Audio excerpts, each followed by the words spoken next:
please subscribe and don't forget to press the bell icon to get notified whenever we upload a new video. Pankaj Jain साहब, ये जो पूरी blockchain technology जिसकी पहले चर्चा चली और उस पर क्रिप्टो करेंसीज खड़ी हुई, बड़ा नाम हुआ, हमने देखा कि बिटकॉइन मेट्रियोटिक राइज जिसको कहते हैं कि $3 या 3 सेंट से शुरू होकर फिर वो 17,000 के भी पार गया, हल्ला मच गया, रातों रात उसे लेने की भीड़ लग गई, एक्सचेंज पे एक्सचेंज खुल गए और अब भारत में अभी जो डायरेक्टिव आया है उसके बाद एक बड़ा झटका है लोगों के लिए। हम क्या माने कि भारत में ये बिटकॉइन का अंत है, क्योंकि सरकार ने इस पर सीधे सीधे रोक तो नहीं लगाई है, लेकिन जो कर दिया है कि अब आप कोई भी बैंक इसमें अपना हाथ नहीं डालेगा, इसका मतलब यह है कि अब आप इसमें ट्रेड नहीं कर पाएंगे। ये अंत नहीं है। अब क्या होएगा कि जो लोग बिटकॉइन और क्रिप्टो करेंसीज में इन्वेस्ट करना चाह रहे हैं वो अब कैश मार्केट पे जाएंगे और कोई उनके पास एवेन्यू है ही नहीं, क्या करेंगे। सो जो मोदी गवर्नमेंट कोशिश कर रही है कि आप कैश हटाए सिस्टम से, अब जो है ये इंक्रीज होता जाएगा, लोग कैश से ही ट्रेड करेंगे and this is a big problem. So जो गवर्नमेंट करना चाह रही है और जो आरबीआई ने कल अनाउंस करा है, there in direct conflict. So this creates a problem for the people that have invested, and many people have also brought up the question कि इसमें constitutional right जो है लोगों की property की, is that being affected in some way? So बंद तो नहीं होने वाला है crypto currencies का, ये अब जो है crypto to crypto trading तो अभी भी allowed है, तो लोग करेंगे, बिटकॉइन टू ईथर ट्रेड करेंगे, litecoin to ether trade करेंगे, litecoin to bitcoin trade करेंगे, वो तो चलता ही रहेगा। गवर्नमेंट में उसमें कोई रोक करा नहीं है। लेकिन पंकज साहब, अगर आप सिर्फ ये वर्चुअल करेंसीज इकट्ठी करती रहेंगे, लेकिन अगर इसको आप जैसा कह रहे हैं कैश का माध्यम है, अब वो पता नहीं कितना ऑफिशियल कहलाएगा कितना अनऑफिशियल कहलाएगा, तो फिर आप उसको बुनाएंगे कैसे उसको, क्योंकि कोई बैंक अगर उसमें पार्टिसिपेट ही नहीं कर रहा है तो आपके पास सिर्फ वर्चुअल करेंसी रह जाएगी, उसको एक्चुअल मनी में कैसे कन्वर्ट करेंगे। एक चीज आप जो अस्यूम कर रहे हैं कि लोग एक टाइम पे या आगे जाके बेचना चाहेंगे बिटकॉइन या इथेरियम या कोई भी क्रिप्टो करेंसी हो। बहुत सारे लोग जो हैं जो underlying economic and philosophical benefits है क्रिप्टो करेंसीज के, वो लोग बोलेंगे कि मुझे तो बेचना ही नहीं है, मैं क्यों बेचूं। अगर कोई भी एक्सेप्ट कर रहा है bitcoin instead of fiat currency, मैं उसी में ट्रांजैक्ट करूंगा, and this is the thing that is going to be happening no matter what.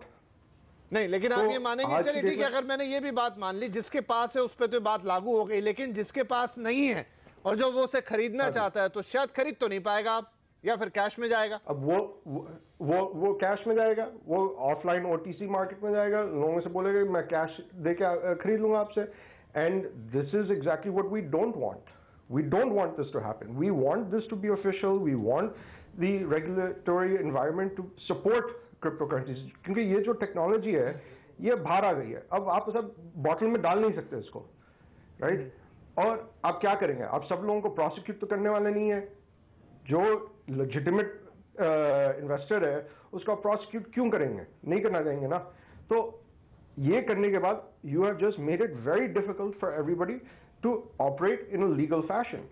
So instead उसको रेगुलेट करो, आप प्रॉपरली रेगुलेट करो कि हाँ ठीक है, आपको बिटकॉइन में बाइंग एंड सेल करनी है, ये आपके नॉर्म्स हैं, ये आप ऐसे हिसाब से करिए। अब यूएस में कर ही रहे, यूएस में जैसे है बिटकॉइन, आप आराम से आप ट्रेडिंग करिए। Bitcoin, litecoin and Ethereum has been classified as a commodity.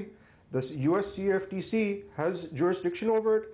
जो आईसीओज हो रहे हैं, आप सिक्योरिटी टोकन्स निकाल रहे हैं, वो SEC जुरिसडिक्शन ले रही है उस पर, and they are prosecuting people, they are arresting people that are doing it outside of the norms of the US financial regulations. So India में क्यों ऐसे क्यों नहीं कर सकते अपन? राइट। राजीव रंजन साहब जी, राजीव रंजन साहब मुझे बताइए कि बिटकॉइन को लेकर आपको क्या लगता है कि सरकार थोड़ी खुद ही संशय में रही, क्योंकि देखिए अभी क्या हो गया है, पहले तो बहुत जब ये बिटकॉइन में बहुत तेजी से सर्ज आया तो कई लोगों ने खाते खुलवाए, बिटकॉइन खरीद लिया। हाँ, आगे वक्त वक्त पे चेतावनी आती रही कि देखिए अपने रिस्क पे कीजिए, अपने हिसाब से कीजिए, इसे मान्यता नहीं है, लेकिन लोग खरीद रहे थे क्योंकि हम जानते हैं कि भारत में ऐसा होगा या किसी भी जगह पर ऐसा होगा। लेकिन अगर आपने पहले ही साफ चेतावनी दे दी होती या पहले ही क्लियर कर दिया होता कि नहीं, भारत में बिटकॉइन की कोई कानूनी मान्यता नहीं है, तो शायद लोग उसमें नहीं जाते। आपको लगता है सरकार को थोड़ी सफाई ले आनी चाहिए थी ताकि बहुत सारे निवेशक उसमें जाने से बच जाते, जाने अनजाने?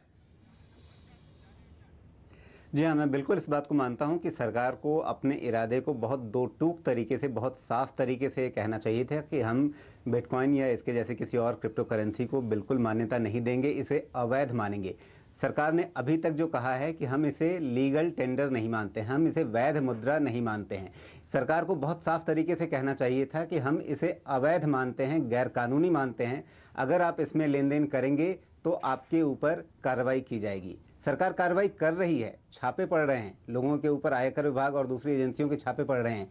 जिनके पास क्रिप्टो करेंसी में लेन देन का कोई सबूत पाया जाता है तो उनके विरुद्ध तमाम मामले खुल जा रहे हैं। ये सारी चीज़ें हो रही हैं, लेकिन सरकार खुलकर ये बोल नहीं रही है कि हम क्रिप्टो करेंसी को अवैध मानते हैं, गैरकानूनी मानते हैं, इसमें लेन देन करने पर कार्रवाई करेंगे। चूंकि सरकार ने ये बात साफ तौर पे कही नहीं, आरबीआई ने भी एक हिचक दिखाई। इसी वजह से बहुत सारे लोग जिन्होंने ये देखा कि चलो ठीक है, दुनिया भर में एक नया चलन बन रहा है, शायद एक नई तकनीक आ रही है, शायद इसमें बहुत तेज़ी आ रही है, तो चलिए इसका फ़ायदा हम क्यों ना उठाएं। जब सरकार भी इस पर कोई रोक नहीं लगा रही है, इतनी चर्चा हुई है, उसके बावजूद सरकार ने इस पर बैन लगाने का ऐलान नहीं किया है, तो चलिए ठीक है, हम भी इसमें ट्रेड कर लेते हैं। ये सोच करके जो लोग भी गए, मैं उन सब के लिए कह रहा हूं कि वो सब जाने अनजाने में एक जाल में फंसते जा रहे हैं। उन्हें अभी भी, जिनके पास भी मौका है, अभी भी जैसे 3 महीने का एक विंडो है, आपके पास अगर क्रिप्टो करेंसी है, आप उसे कानूनी तरीके से बेच करके, जो भी रास्ता है, जिस भी एक्सचेंज से अगर आपने कहीं खरीदा है तो वहाँ पर आप उसे बेच करके निकलने की कोशिश कीजिए अगर आप निकल सकते हैं, और अपने बैंक खाते में वो पैसे वापस ले आइए। अगर आप नहीं लाते हैं तो यकीन मानिए कुछ हफ्तों बाद, कुछ महीनों बाद आपके हाथ में कुछ नहीं बचेगा, सिर्फ यादें बचेंगी, बड़ी खट्टी मीठी कहानियां बचेंगी। राइट, विशाल जुड़ गए हमारे साथ। विशाल से कल बात हुई थी जब आरबीआई के डायरेक्टिव्स आए थे। विशाल, जो हम कल आशंका जता रहे थे कि अब ये डायरेक्टिव आ गए और आपने भी कहा था कि ये तो नोटबंदी की तरह हो गया है, तो अब क्या बाजार में उसी तरह की चीज आई कि बहुत सारे एक साथ बेचने वाले लोग आ गए हैं लेकिन खरीदार शायद अब नहीं मिल रहे उन्हें?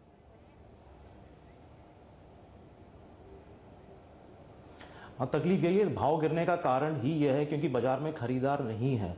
और इसका जो हम बात कर रहे थे कि लोग अगले 3 महीने में एग्जिट कर लेंगे, अब एग्जिट का ऑप्शन हर आदमी के पास है ही नहीं, क्योंकि अगर कोई खरीदार नहीं होगा तो आप माल बेचोगे किसको। तो मेरा मानना है कि जो जनरल पब्लिक है उसको बहुत तकलीफ होने वाली है पॉलिसी के बाद। लाखों की तादाद में लोग हैं जिन्होंने क्रिप्टो करेंसी खरीदी है और इनके जो निवेश इन्होंने किए हुए हैं उसका मतलब हिसाब किताब कौन देगा। दूसरा सवाल जो पहले हम सुन रहे थे कि गवर्नमेंट को क्या करना चाहिए था, नहीं करना चाहिए, मेरा मानना यह है कि एक इंडिविजुअल या कोई एक व्यक्ति है जिसको कोई स्पेक्यूलेटिव ट्रेडिंग करना है, अगर वो समझदार है, उसको पता है कि वो स्पेक्यूलेटिव इन्वेस्टमेंट कर रहा है, अगर उसमें उसका नफ़ा और नुकसान जो भी होता है पर जो मूल धन्य है उसका एंटाइटलमेंट वो या उसकी एंटाइटलमेंट वो इंसान के पास है और वो राइट आप इंसान से लेके नहीं जा सकते।